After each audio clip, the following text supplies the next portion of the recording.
Ah, la réglementation drone, quel bonheur. Tu peux pas. Bienvenue à toutes et à tous sur cette vidéo de la chaîne Monsieur Je Sais Tout. Une fois de plus, encore, entre passionnés, on va parler drone et la nouvelle réglementation. Déjà, pour nous, les pros, c'est parfois un travail administratif à part entière, surtout lorsqu'il faut voler dans des zones réglementées, comme en Île-de-France ou à l'approche des lieux sensibles, aéroports, centrales nucléaires, résidences protégées, etc. Mais ça va, on s'en sort, c'est notre métier. Pour les pilotes drones de loisirs, c'est différent, mais un certain nombre de règles, d'obligations et de dispositions nous sont communes. Encore plus depuis la nouvelle réglementation qui ne différencie plus les usages, mais la dangerosité en fonction du poids et de l'équipement. Nous allons en faire le tour. Je vais résumer cette nouvelle réglementation, vous allez tout savoir en quelques minutes, c'est parti!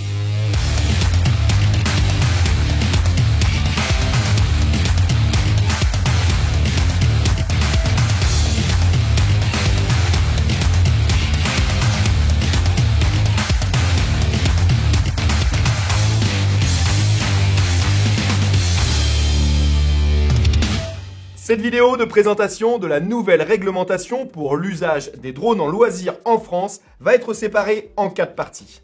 En 1, un état de la situation actuelle sur l'usage des drones en France. En 2, l'incidence de cette réglementation sur le matériel, les drones. En 3, quelles sont les règles d'évolution dans l'espace aérien pour nous, les pilotes justement. Qu'est-ce qui change dans cette nouvelle réglementation? Notre formation, nos déclarations et les règles de pilotage. Et enfin, en 4, une dernière partie passionnante sur le respect de la vie privée, la sécurité, ce qu'il est possible de faire ou non. En première partie, une brève présentation et un état des lieux. La situation actuelle est un peu particulière. La loi française, jusqu'alors en place, a vu se superposer la loi européenne entrée en vigueur en 2021, et ce jusqu'en 2023. On s'oriente donc vers l'européenne au 1er janvier 2023, mais avec une période de transition entre les deux. Dans tous les cas, et peu importe ces règles, pas d'inquiétude, elles ne sont pas aussi drastiques et contraignantes qu'on a bien voulu le laisser entendre. Elle est simple et sans réelle difficulté, excepté celle de s'informer, d'en être informé. Vous pourrez, dans tous les cas, continuer de voler avec votre drone après cette date, mais une formation obligatoire, un questionnaire, pourra être demandé. Évidemment, comme beaucoup, vous avez choisi YouTube pour vous informer et vous résumer les règles d'utilisation de votre drone en France. Vous avez bien raison, je vais tenter d'y faire honneur dans les minutes qui viennent avec le plus de précision possible, tout en résumant, compilant ces règles. Pour cela, autant vous le dire tout de suite, je ne laisserai pas de place au doute et à l'erreur. Toutes les informations contenues dans ce résumé proviennent du guide de la DGAC, usage de loisirs et professionnels simplifiés des aéronefs sans équipage à bord, catégorie ouverte. S'il venait à y avoir une erreur ou un correctif à apporter, voire même une évolution, je l'indiquerai dans la description ou je l'épinglerai en commentaire. Dans tous les cas, les premières pages du guide, justement disponibles sur le site du ministère de la Transition écologique et solidaire, je vous le mettrai, le lien dessous également, recense dans ces premières pages toutes ces révisions. Nous voilà sereins. Un dernier mot sur le guide. Vous avez remarqué avec son appellation qu'il est commun aux particuliers, enfin aux pilotes loisirs et aux pilotes professionnels. Et oui, comme pour le code de la route, l'espace aérien a des règles communes à tous les usagers.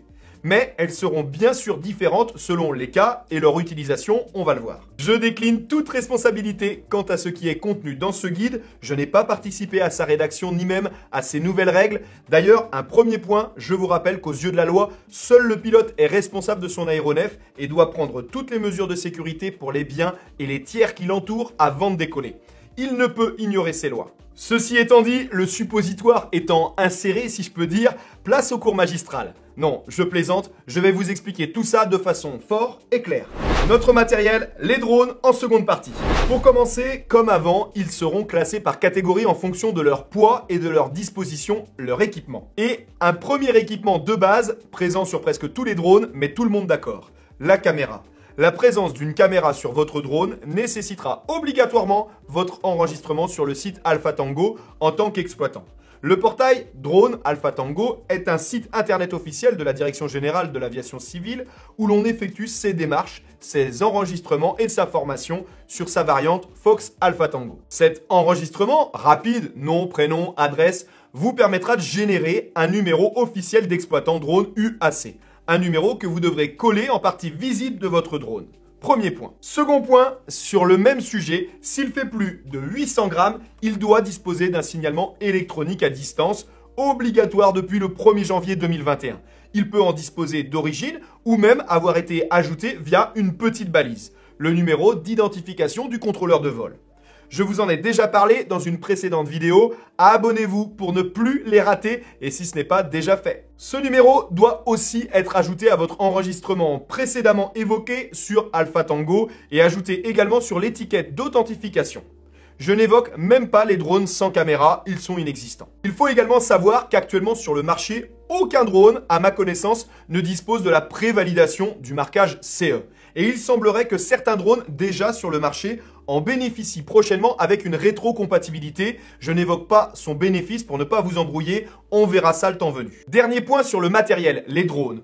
Au-delà du fait qu'ils aient ou non une caméra qui nécessite de les enregistrer, je vous le disais, en deçà de 250 grammes, il ne sera pas nécessaire de passer une formation en ligne, un questionnaire, même si c'est fortement conseillé.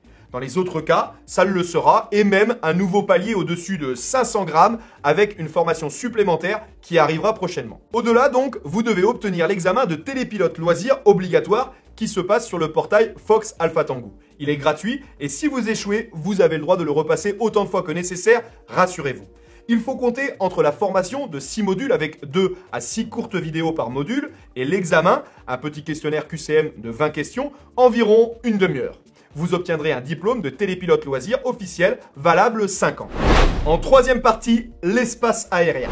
Une règle de base qu'il est bon de rappeler lorsque l'on évoque la hauteur, il s'agit de la valeur en mètres depuis le sol, à l'endroit où vous vous trouvez, à ne pas confondre avec l'altitude qui s'exprime aussi en mètres, mais depuis le niveau 0 de la mer. Pour ces hauteurs de vol, il suffit de regarder sur l'application smartphone ou tablette Géodrone ou le site internet Géoportail pour contrôler les lieux où vous pouvez voler ou non et à quelle hauteur. Elle est définie, je vous en parlais en introduction, comme pour les pros, par les dangers et obstacles possibles, aéroports, zones militaires, espaces environnemental protégés, agglomérations, etc. Mais si on est chez nous ou en vacances chez papy et mamie, est-ce qu'on a le droit de voler? Oui, vous pouvez voler chez vous dans 2 cas. Si vous habitez dans un lieu isolé où le vol est autorisé, pas de problème particulier. En revanche, en agglomération ou en zone dite peuplée, c'est plus délicat. D'abord, partout dans Paris, c'est non. Même à 1 mètre, c'est non. Ailleurs, si le drone vous y autorise, car le système de no-fly zone chez DJI est très efficace et prémâche le travail en empêchant de décoller, mais autant vous le dire tout de suite, il ne remplace aucunement l'utilisation du site Géoportail ou de l'application Géodrone pour contrôler les lieux autorisés ou non et à quelle hauteur. Donc chez vous, oui, en respectant une règle simple du 1 pour 1. Je suis à 1 mètre horizontalement de ma limite de propriété, je peux voler à 1 mètre de hauteur. Je suis à 10 mètres de toute limite de propriété, je peux voler à 10 mètres de hauteur. Mais avec une limite acceptable. C'est une tolérance, prudence en fonction des zones où vous habitez bien sûr. L'information est détaillée en page 38 du guide de la DGAC. Je peux vous le dire, il y en a 66, je me les suis toutes tapées. Bref, comme la mobilette, n'espérez pas piloter un drone avant l'âge de 14 ans sans être accompagné, il faut être sous la surveillance d'un adulte. Il en est de même pour la pratique du FPV avec le retour vidéo dans le casque qui ne se pratique jamais seul, même si pas toujours respecté, c'est la règle. Une autre très importante à préciser, vous n'avez jamais la priorité sur les autres aéronefs habités.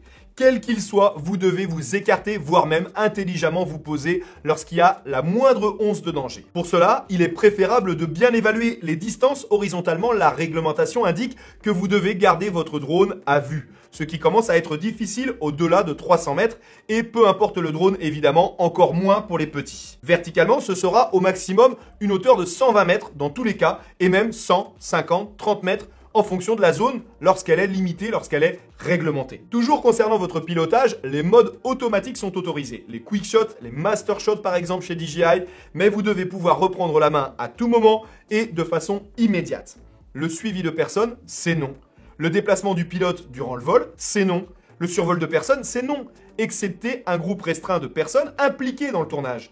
Uniquement s'il n'est pas possible de l'éviter. C'est toléré et uniquement pour les drones de catégorie C0, dits à faible risque, ou de moins de 250 grammes, comme le DJI Mavic Mini. Et de nuit alors, est-ce que je peux? Eh bien non, un aéronef sans équipage à bord ne doit pas être utilisé la nuit, même s'il est équipé de dispositifs d'éclairage. Voilà, c'est dit et c'est écrit. Cependant, cette interdiction concerne bien sûr la nuit aéronautique, qui commence et se termine 30 minutes avant et après le coucher du soleil. De quoi en profiter pour réaliser peut-être de très beaux clichés durant cette période. Attention, pour les latitudes inférieures et égales à 30 degrés, les Français d'outre-mer par exemple, cette durée n'est que de 15 minutes, et il est bon de préciser quelques exceptions pour les pros bien sûr, et pour certaines zones très précises, encadrées et réglementées, aussi rares qu'utiles.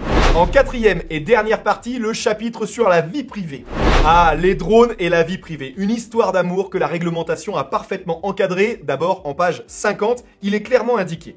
Toute diffusion d'images permettant de reconnaître ou identifier des personnes, visage, plaque d'immatriculation, etc., doit faire l'objet d'une autorisation des personnes concernées ou du propriétaire dans le cas d'un espace privé, maison, jardin, etc. Et cette diffusion doit respecter les droits à l'image, à la vie privée, à la propriété privée des personnes. Paf! Ça, c'est dit. Mais ça ne signifie pas que vous ne pouvez pas survoler des propriétés privées. L'espace aérien est différent du droit au sol et, au-delà des autorisations nécessaires pour bloquer, par exemple, une voie publique afin de réaliser une zone de sécurité, le maire n'a pas autorité sur l'espace aérien de sa commune, sauf dans le cas d'un arrêté qui a donné lieu à une validation au minimum par le préfet, évidemment. C'est une idée reçue contre laquelle les pilotes professionnels se battent régulièrement avec des réflexions du style « J'ai demandé au maire ». J'ai vu avec lui. C'est bon, le propriétaire est d'accord. Dans ce cas, il faudra s'en tenir à la règle du 1 pour 1 évoquée précédemment pour réaliser le vol si vous êtes en agglomération.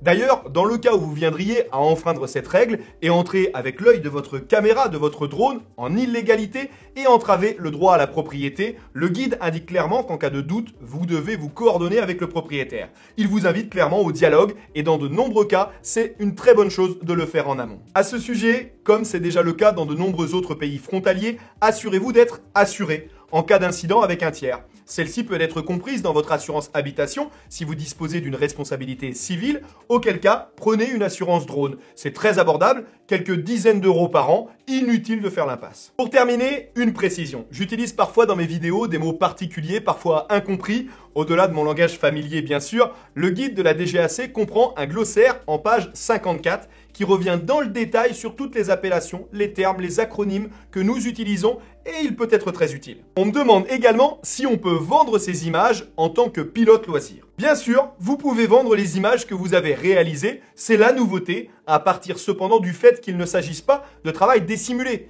pour pas dire du black, et que vous disposez pour cela d'un numéro de SIRET, que vous avez assuré professionnellement votre drone et que vous l'avez enregistré. Réellement, qu'est-ce que cela change par rapport à la précédente législation? Eh bien, plus besoin d'être télépilote dit professionnel avec l'examen pour ça à partir du moment où vous êtes en règle à l'endroit où vous avez pris la prise de vue. Donc toujours hors de question en agglomération par exemple, ou proche des habitations, au-delà de la tolérance 1 sur 1.